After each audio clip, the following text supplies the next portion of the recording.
Monsieur Papy. Comment allez-vous, mon cher? Ça va très bien. Oui, puis la température se réchauffe tranquillement. Oui, ça sent l'été de plus en plus. Oui, mais c'est encore loin, hein? Oui. C'est pénible cette année. Oui, c'est un peu loin. C'est ça. Mais Oui. on va aimer la journée de l'été, hein? La seule Oh. journée qui va faire chaud, là. Absolument. Oh, on va en profiter. Oui, on va se faire griller. Je vais cette même journée. sortir de ma bibliothèque pour Oui. fêter. Oui, mais je pense que vous allez réfléchir la lumière, hein? C'est Oui, oui. Oh, oh, ça. Ah, les oh, amis oh. sont là. Bonjour, les Oh, amis. bonjour les amis. Ça va bien? Oui. Bonjour. Hey, mon cher Amulus. Oui, monsieur. J'ai une question pour vous. Oui. Il y a un ami qui me disait, il y a des gens qui parlent anglais, Oui. il y a des gens qui parlent français, Oui. espagnol, Oui. etc. Combien qu'il y a de langues qui se parlent à travers le monde? Saviez-vous ça, mon cher Amulus? Eh bien, vous savez, on ne connaît pas exactement le chiffre, parce que si on compte les langues qui se parlent et les dialectes, qui sont deux choses complètement différentes, parce que vous savez que nous pouvons avoir une langue, par exemple, ici au Québec ou au Canada, nous avons le français et l'anglais, Oui. mais quand on change de région ou de province, souvent nous allons avoir ce qu'on appelle un dialecte qui fait que cette région est particulière. Vous comprenez?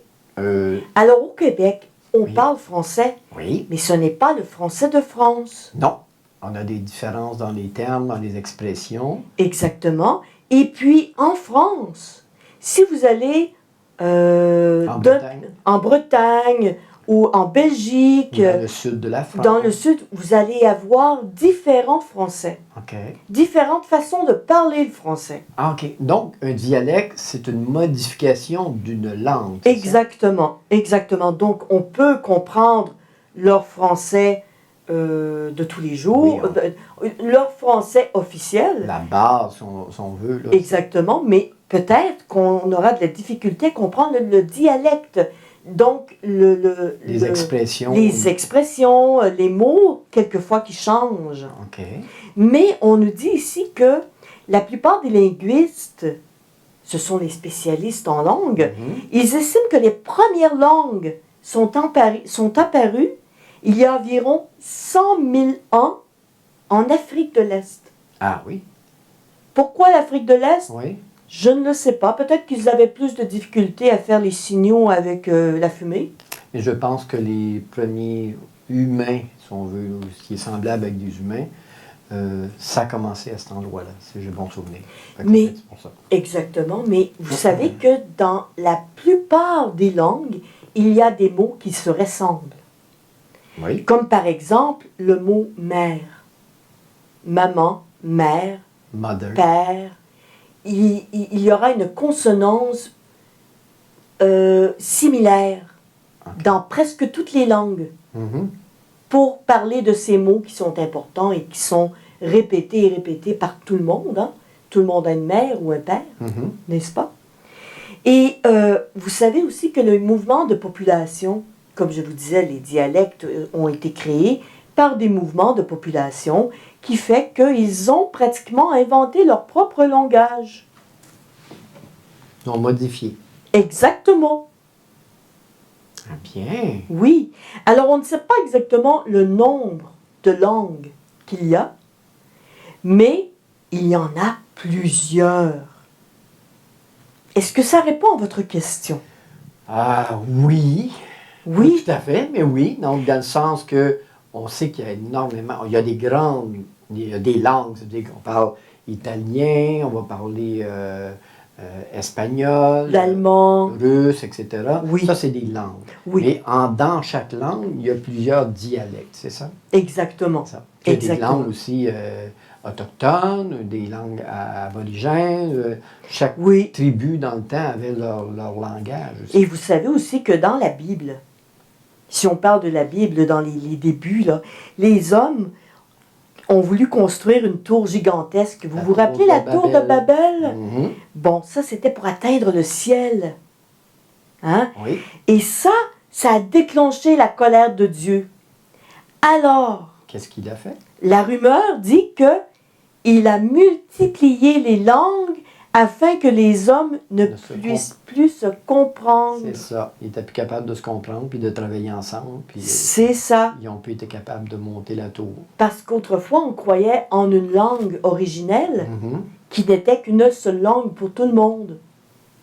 Mais ce n'est pas le cas. Alors, selon cette légende, certaines langues seraient parties à partir de là. Exactement. Okay. Est-ce que ça répond un peu à votre question? Oui, mon cher. Merci beaucoup. J'espère que ça répondait à la question de l'ami également. Oui, ça m'a fait plaisir. Les amis vont rester pour le compte dans quelques instants. Et mon cher Emilius, on se voit la semaine prochaine. La semaine prochaine. Au revoir, les amis. Bonjour, les amis. Bonjour, papy. Bonjour, papy. Comment ça va? Oh, ça va bien. Il y en a qui sont énergiques aujourd'hui. Oh oui, on a de l'énergie. Oui. Et puis les amis sont là. Oh, bonjour les amis. Hein? Bonjour les amis. On peut peut-être te donner un peu de taurine aussi. De la taurine. Oui. Vous avez pris ça de la taurine. Ça a l'air. C'est pour donner de l'énergie au bœuf. Ah oui. Aux vaches. Vous avez de l'énergie comme un bœuf, c'est ça? On s'est dit que peut-être que ça pouvait... Je pense que ça vous a... Ça pouvait peut-être... vous qui n'aviez pas d'énergie. Essayez ça, là, de taurine. De comment t'as dit? De taurine. Taurine, ouais. Taurine, ok. Ouais. Ah, ben... Toi, tu sais quoi, toi, papy? De taurine? Oui, je sais quoi. Bon. Mais ça n'a pas le même effet sur moi que sur vous autres. Hein. Oh. Non, c'est ça. C'est sûr que quand on a moins d'énergie, ça nous en donne. Mais si on en a déjà beaucoup... On va mettre une plus grosse dose. Oh oui, c'est drôle. Ah, papy, oui. Papy, sais-tu quoi? Non. Tiro, là, il veut me remplacer. Thirou veut te remplacer. Oui. Comment ça qu'il veut te remplacer? Parce que j'ai trouvé mon âme sœur. T'as trouvé ton âme sœur? Oui. Puis Tigri, c'est pas ton âme sœur. Ah, ben, pas vraiment. OK. Ben, c'est sûr que Tigri, c'est un mâle, là, mais ça peut être un bon ami pareil. Oui, Mais là, tu parles d'une petite amie, si je comprends oui, bien. Clémentine. Oui, c'est Clémentine. fait une blonde. Une blonde. Elle a Ouais, les cheveux blanche. blonds. Une blonde noire et blanche. Elle a les cheveux blonds, les amis. Non, Non. Non, Hey. c'est quoi? papy est noire et blanche. Elle est noire et blanche. Moi, je la trosse pas. Ah non? Non. Ben, les zèbres sont noirs et blancs, puis on peut les truster pareil. Hein? Ah, Tigri, t'es jaloux, veux-tu m'arrêter? Elle est noire et blanche. C'est-tu un oiseau? Tu verras plus tard, je vais te la présenter. OK, on me garde une surprise alors, Oui, c'est ça? on connaît une petite gêne. Donc, je sais qu'elle s'appelle Clémentine, Ouais. que c'est une fille, Mhm. et c'est tout, puis elle est noire et blanche. Oui, mais elle a Ouais. une belle queue. Oh, elle a une queue en plus, mais un oiseau parle une queue aussi, hein? Fait que je vais attendre, hein? On va oui. voir, on va voir. Tu vas voir. Hey, j'imagine que vous êtes aujourd'hui avec moi parce que vous voulez entendre une histoire. Hein? Oui, ça fait longtemps, Vous, papy. les amis, ça vous tente-tu d'entendre une histoire? Est-ce que ça vous tente, les amis? Oui. OK, ben ça donne bien. J'en ai une histoire. C'est bizarre, hein? J'arrive toujours à avoir une histoire. Ben, j'en ai une ici que ça s'appelle Un chien astucieux. Un Vous savez chien. ce que ça veut dire? Astucieux. Ça veut dire comme Tiro. Oui, on pourrait dire ça. On pourrait dire ça. C'est qui. Pas sûr, mon papy. Ouais, tu sais pas sûr? Non. Ça veut dire qu'il est brillant, qu'il est. Oui, tu es en train de décrire Tiro, là. On dirait dans un terme plus courant qu'il est wise. Qui, Oh! tu vois-tu? Ah, ce il que est je comme dis? moi, il est à l'affût. Ah, il est à l'affût. Il est à On peut l'affût, dire ça. il est wise. Ouais. Hey, Bon, ça commence déjà, hein? Bon, je pense que vous êtes quand même Oui. bon ami pareil encore. Hein? Tigri est jaloux de Clémentine. ben, Vous êtes prêts, les amis? Oui, Oui, Ok, on écoute. Vous aussi? Bon, on y va. OK. À savoir. C'est une histoire vraie que je vous conte. Hein? Oui. C'est un ami de mes amis qui le dit de son ami qui l'avait su d'un autre ami. Mais là, ça Alors, c'est commence sûr- à faire pas mal d'amis. Ben oui, mais c'est vrai pareil. Hein? Ben, des fois, ça se peut se perdre dans Oh, le chemin. non, ne doute pas de l'histoire que Papy raconte. D'accord? D'accord. Bon. C'est pas un fake news. Non, pas du tout. OK. Les chiens célèbres, vous savez, n'ont pas accompli que des exploits légendaires. Ulysse lui-même, de retour de guerre de Troie, fut fêté par son chien, laissé comme un chiot 20 ans auparavant. Fait que c'est fidèle un chien, puis même s'ils font pas toujours des exploits légendaires, Ça peut être remarquable, pareil. Moi aussi, je suis fidèle à ton grenier. Ah oui, ça, tu tiens beaucoup à mon grenier. Et tiens surtout à tes graines bio. Oui, mais là, on ne part pas dans les graines, les amis, d'accord? Non, Là? On d'accord. reste dans l'histoire. OK. Oui. Aussi, écoutez attentivement l'histoire du caniche gris. Oh, pas gagné. Oui, hey, en passant, le caniche, quel nom qu'on va lui donner? Je sais pas. Hein, vous n'avez pas d'idée? On pourrait donner un nom au caniche pour l'histoire? Grisard. Pardon? Grison? Avez-vous une autre suggestion? Non, parce que moi, j'aime pas ça, les Cornichon. caniches. T'aimes pas les Cornichon. cornichons? Ouais, c'est un autre nom, mais ça fait pas gris ben, hein? On va l'appeler quoi? Gribouille. Gribouille. Tiens, je trouve ça beaucoup. C'est bien intéressant. On va l'appeler Gribouille. OK. Mais je l'aime pas plus. OK.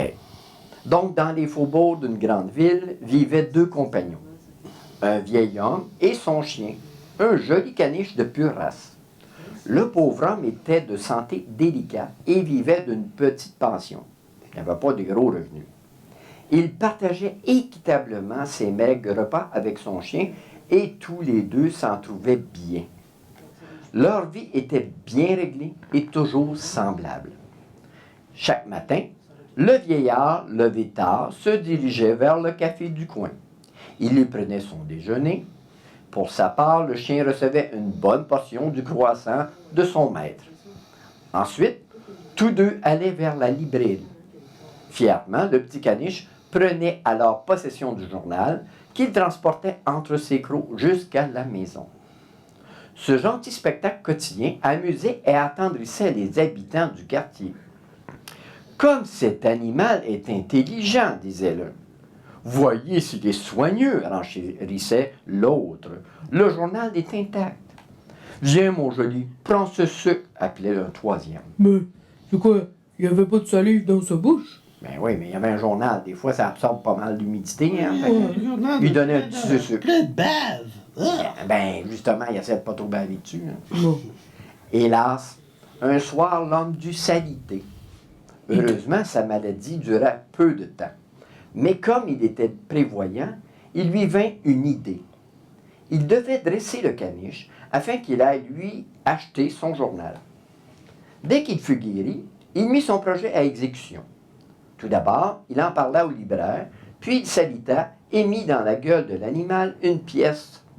Et comme il avait pris soin de laisser la porte entrebâillée, il dit à son chien, vas-y, va chercher le journal. Va Et le chercher, chien va filait chercher. comme une flèche et revint très fier, peu après, le journal entre les crocs. Ah, mais, papy, Oui. Tout plein de bave. il était pas aussi Tout vite. baveux. Tout dégueu. Veux-tu bien te taire? C'est moi qui essaye de parler, Oui, papy, là, tu peux aujourd'hui. finir Non. Est-ce qu'il était aussi rapide que moi? Ben, Parce il était que plus tu- rapide moi, que toi je parce qu'il avait suis des très grandes pattes. Oh, Ben oui. papy. Ben oui, mais Ben, un parle- chien, c'est un chien. Hein? Parle-y donc, Tirou. Moi, je vais le bout. Et puis, quelque chose que tu dis, il est pas durable. Ah, c'est effrayant. Hein? OK, le caniche. Alors, caniche, Le caniche avait la leçon bien apprise.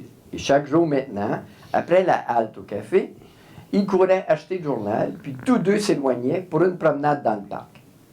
Et la vie continua ainsi paisiblement pendant plusieurs saisons. Chaque matin, le libraire recevait la pièce du chien et qui déposait sur le comptoir. Le commerçant, tourné vers le vieil homme, s'exclamait parfois jovialement. « Voici le meilleur de mes clients. Jamais de dette, toujours de bonne humeur. Ce n'est pas lui qui va me faire perdre mon temps en bavardage inutile. Et il aboie si un gamin dérobe un illustré, une bande dessinée. » Flatté, le caniche frétillait, remuait une queue élégamment tondue. Son maître amusé s'exclamait « Eh bien, te voilà à titre de policier maintenant, il paraît. » Et puis, à la fin d'un hiver long et particulièrement froid, un peu comme on a eu cet hiver, le vieil homme tomba vraiment malade. Non, non. De longs jours durant, il resta au lit. Quelques charitables voisines venaient lui porter le repas. Hé, papy, Oui. il aurait eu besoin de taurine. Ah, même là, ça ne lui suffisait pas. Oh. Peine perdue. Ouais, il était très, très malade. Mais le meilleur moment de la journée restait pour le malade l'instant où son caniche entrait dans la chambre, le journal serré dans sa gueule, et pas plein de bave. Lorsqu'enfin le vieil homme effectuait sa première sortie, Il s'arrêta chez le libraire afin de le remercier. « Ce n'est qu'un service dû à un vieux client, dit le libraire. Et votre chien est si gentil. Mais vous me devez 80 sous. » « Hein? » s'exclama le pauvre. Et il dit, « Mais comment ça? À chaque matin, je lui donnais les sous pour acheter le journal. Mais pourtant, quand il venait, il n'y avait rien dans sa gueule. » Embarrassé, le vieillard régla sa dette, puis donna une pièce au chien. Celui-ci la déposa sur le comptoir, puis attendit, frétillant de la queue. Le mystère demeurait entier. Le caniche perdait-il sa pièce en jouant? Cela aurait pu arriver une fois ou deux, mais pas toutes les fois. Peut-être qu'il l'a avalé. Le maître décida alors de lui tendre un piège. S'il l'a avalé, ben c'est puis un caniche, c'est rendu une banque.